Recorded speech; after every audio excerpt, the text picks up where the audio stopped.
அந்த அவதார் வாட்டரில் ஒரு பையன், அதாவது என்னென்னா ஃபர்ஸ்ட் பார்ட்டில் யார் அவதாராக மாறினாரோ அவருக்கும் அந்த காதலிக்கும் அந்த அந்த அவதாரில் இருந்த அந்த குரூப்பில் இருந்த அந்த பொண்ணுக்கும் பிறந்த குழந்தைகள் அப்படின்னு பார்க்கும்போது அதில் ஒரு பெரிய பையன் சின்ன பையன் இருப்பான். அந்த பெரிய பையன் வந்து ஆக்சுவலாக செகண்ட் பார்ட்டில் அவன் வந்து இறந்துடுறான். அதுக்கு காரணம் சின்ன பையன் தான் அப்படின்னு சொல்கிறாங்க. அது மாதிரிலாம் கதை எப்படி போச்சுன்னு வச்சுக்கோங்க.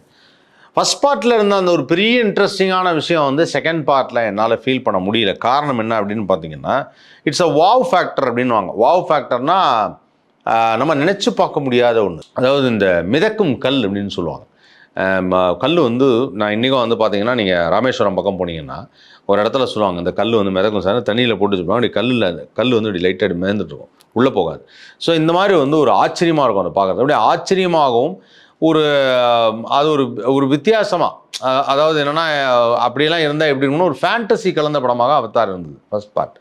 அந்த ஃபர்ஸ்ட் பார்ட்டில் என்ன அப்படின்னு பார்த்தீங்கன்னா, அந்த ஒரு மரம், அந்த மரம் எது கேட்டாலும் தரும் அப்படின்னு சொல்லிட்டு ஒரு சொல்லுவாங்க. அதை கூட நான் சொல்லிட்டு இருந்தேன், கற்பக விருட்ச மரம் மாதிரியே இருக்குது அப்படின்னு சொல்லி. கற்பக விருட்ச மரம் தான் எல்லாம் கேட்டதெல்லாம் தரும்னு சொல்லுவாங்க.